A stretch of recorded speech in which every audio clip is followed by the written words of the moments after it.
it's really underground characteristic. Alright. Down the hatch and we'll go to the next one. So now we don't have to go through that really long process because we're a little bit more familiar with it.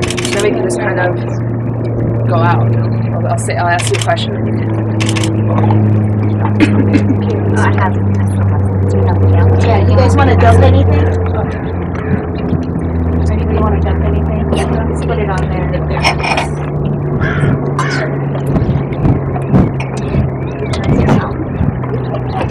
We can give it to my captain. Sorry, just a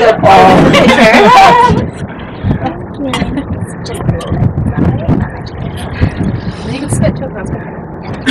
You're responsible. It's great on you to finish now. Oh, here, I'll pause. Just pause the crap. And I can just. If anybody wants to stick up. Okay, so the next one we're going to do, again, is Sauvignon Blanc, but this time we're doing it from Russian River Valley up in Sonoma. This is a single vineyard from Sep, which is actually the second label from a wonderful winery called Peay Vineyard that's on the true Sonoma coast.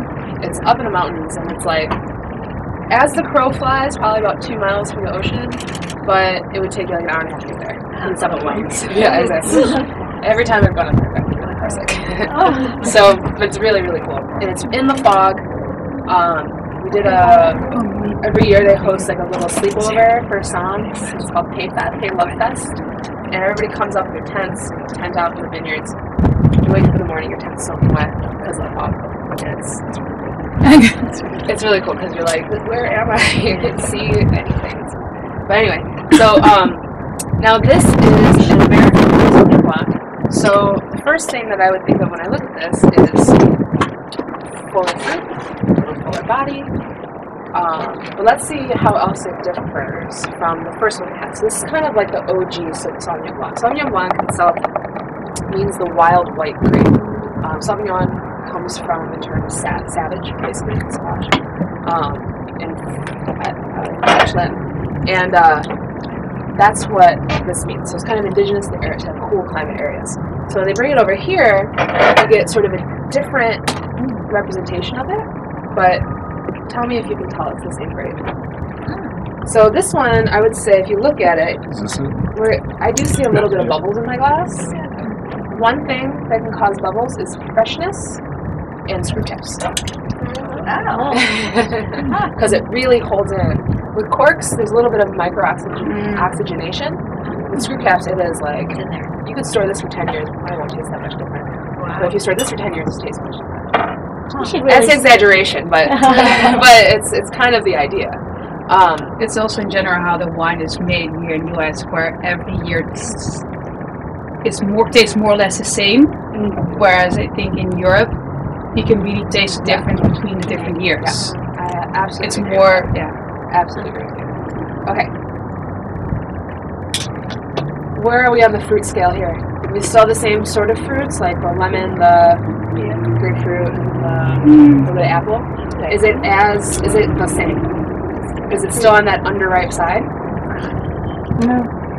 Well, I thought it was. For me, it's more cooked, but Or I guess moving it's a not little apple. bit more riper? Yeah. I agree. The apple feels a little more cooked. Yeah. So maybe it's going from yellow apple to red apple? Yeah. Okay. And maybe it's spicy on me. It's spicy. What about the intensity? Is it as subtle as the last one? No. It's a little bit more fruit forward. There's more alcohol in this. Maybe your nose tingling a little bit as well. What's that spice? The color a little bit brighter, a little It's yellow, darker. more, Yeah.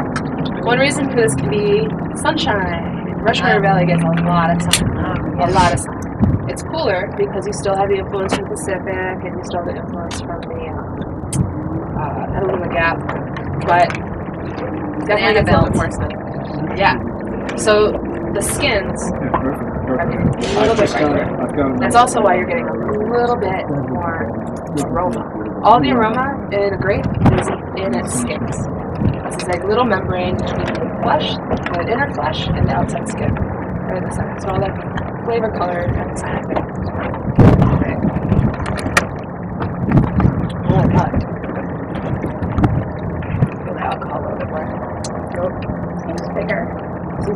fuller body. What about the greenness? Is it more or less pronounced? Like the green bean velvet? Less? I feel like it's more on the nose, but less on the palate.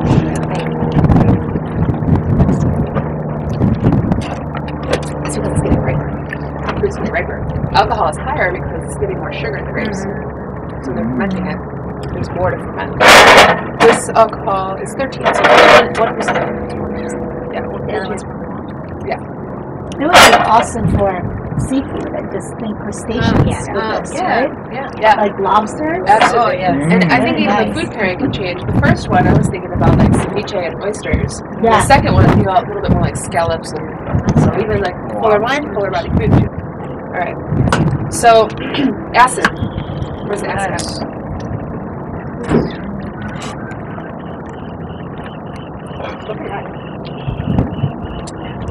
Maybe because I'm used to it after the first one. Still pretty high. Okay, cool. Which one? Let's see. Which one do you think is more your style? I think first one. The first one. First one's like this one. Is this one more? Sometimes sweeter. Right. Yeah. Prettier. So what about the minerality? It's kind of, you don't really get as much of that wet rock. As much. So right there, that's the big difference between old and newer. It's lacking the minerality, a little higher in alcohol. It doesn't have any water in it. Sauvignon Blanc rarely sees wood, except for in Bordeaux and in parts of Napa Valley. They put wood on everything. And that's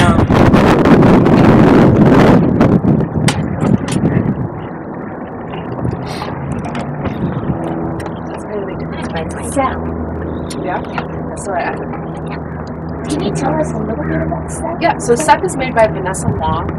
She actually worked in, what's that? Female winemaker. Yeah, female winemaker. She worked in Burgundy for a really long time, actually. Before starting Hay Vineyards with her husband. She's a winemaker, he's a viticulturist, and her brother-in-law sells it. It's cool. Yeah. And they're considered like kind of a boutique brand, I would say. They don't make a ton of wine. The difference between Cep and Pay is that Cep is vineyards they buy grapes from, and Pay is all estate fruit. That's the only difference. And Cep is sort of a French term for roots, with the root design. Yeah, she still makes her, I will say though, she still makes her wines in very French style. So even though this is New World Sauvignon Blanc, this isn't like, if you try Robert Mondavi's Fumé Blanc, which is his Sauvignon Blanc, for example, which you can buy in Safeway, that's got a lot of oak, and it's much more tropical. If you try a Sauvignon Blanc from New Zealand, you're going to get, the difference with the flavor profile is you're going to get a lot more like really bright fruit, like kiwis and super tropical. This is green, but it's just going to be like hit you in the face with fruit salad. A lot more of the like. That explains why I don't like in a sushi. Okay, so then let's do the reds really fast so you can start get an idea of tasting the red. Let's start with this one. You guys are really cool. We can always move downstairs. There's not a lot of us here. It's not warming up. Yeah, Okay, all yeah. right, let's keep going. Let's keep going. I think the wind is gonna. Yeah, and Yeah, when the yeah. sun sets, Okay. the wind will get down. And Why does it wait when the sun sets the wind goes down? It usually gets calmer at night. Yeah. It gets more It won't be as windy, but it'll also. Looking good. Thank you. Should do more ponchos. Yeah. You could also turn it a little bit around because that's actually Well, I'm trying to protect Anybody the else back want it from down? the wind. your back. Yeah, but then if you turn it around, like turn it just a little bit, then you're actually protecting your back. That's, no, the other way. Then you're already halfway. There you go. There you go.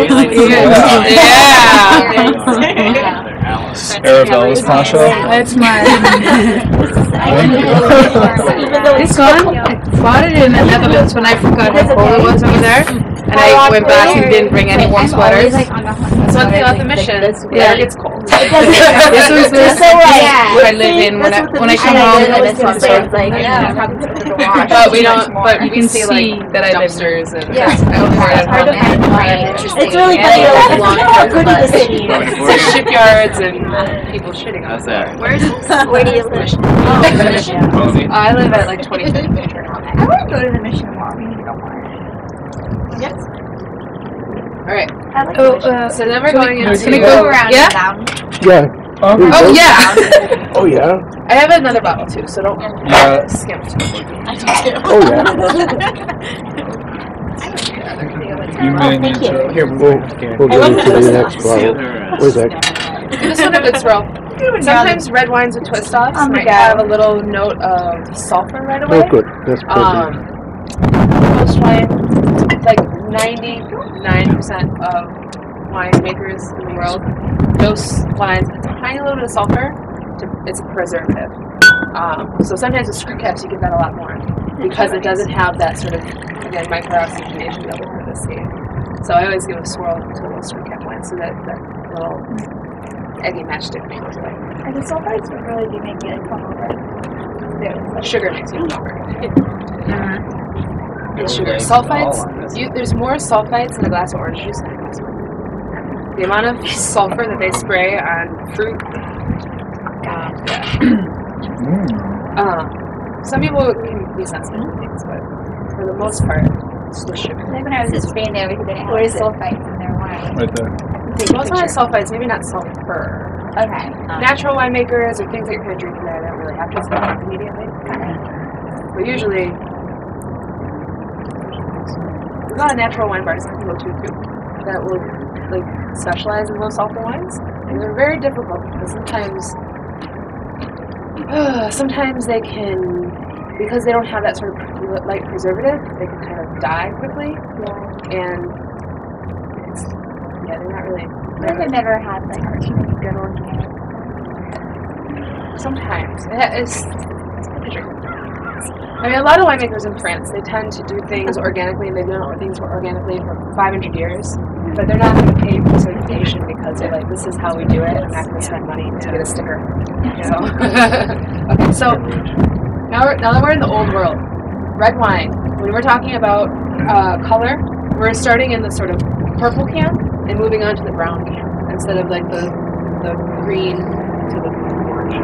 So, and also with red wine, you're trying to look to see, can you see through this wine? That's your coloring color. Can you see through it? Okay. If you can see in your hand, or see, like if you hold it over paper and you can see writing, one thing that might tell you about where it's coming from is, or what grape it is, it's going to tell you that it's a light-skinned grape. So the grape itself doesn't have a lot of pigment, or it's not really thick skins, so it's not going to extract as much color into the wine. But that's one thing that you can kind of tell right away. So if I'm in a blind tasting and I do this, and I can see my hand, in my head already, like 400 grapes have gone on my head. Of what it could be, right? But then it goes down to like 7 million grapes. So, okay. So a light skin, we're looking at the color. Is the color kind of the same throughout, or is it darker or very light? It's darker in the center. A little darker in the center? Yeah. Kind of watery on the outside? Watery on the outside, yeah. And what about the color? Do you think It's it's more on the brownish side. you think so? Okay. Yeah, just, well, brownish brown. And then, It's not brown, but would like you call it like ruby or garnet? Deeper red, yeah, garnet. it's more of a garnet shade of red. Cool. And then you just swirl with the viscosity. What do you think? Are they big fat legs that don't fall, or are they kind of falling at an even pace? Even pace? Alright. So that'd be moderate. Okay, so what is what can viscosity tell me again? Alcohol or sugar? So look at that. In my head, I'm like, alright, slight skin grape, moderate alcohol. Alright. Right now, in my head, 3 more grapes are gone. Which did you? Yeah, so which ones are, you're So which ones are gone for you now? I would say that. Well, I would say that. Or these? Which ones are?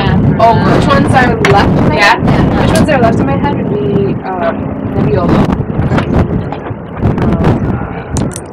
Italy, excuse me. Maybe Sangiovese. Also from Italy. But Nebbiolo I probably get rid of because those tend to be a little bit heavier. And the color is not right for it. Tempranillo I could put in, but Tempranillo would kind of be on the back burner because that tempers tend to have really high alcohol. So really I'm kind of in the Pinot Noir and Gamay and yeah, I'd say Nebbiolo Candler. Okay. So there we are. And it's youthful because it is kind of, you know, there's a little bit of a darker center, but really it's pretty much simple. The watery rim is telling me there's no color. So it's telling me that's still it's not breaking apart. It's still youthful. There's no sediment. I'd say it's still pretty young. But it's definitely red for the Arctic camp. Okay, so what are you guys selling? Intensity. What do you think? Dig for it, or kind of just hit you in the face with it too fast? Alright. Let's go around there with the same 3 fruits. So we're talking about fruits for red wine. We're looking at red fruit, black fruit, blue fruit. Cherry. Cherry. Black Cherry. Yeah. Cherry? Black cherry. I was thinking like blueberry or blackberry. Oh, Yeah. Plum is good. Plum is really good. Little blackberry? Blackberry, yeah. Do we think is it mostly red or is it mostly black? Are you getting more cherries, plum, strawberry, or more like blackberry?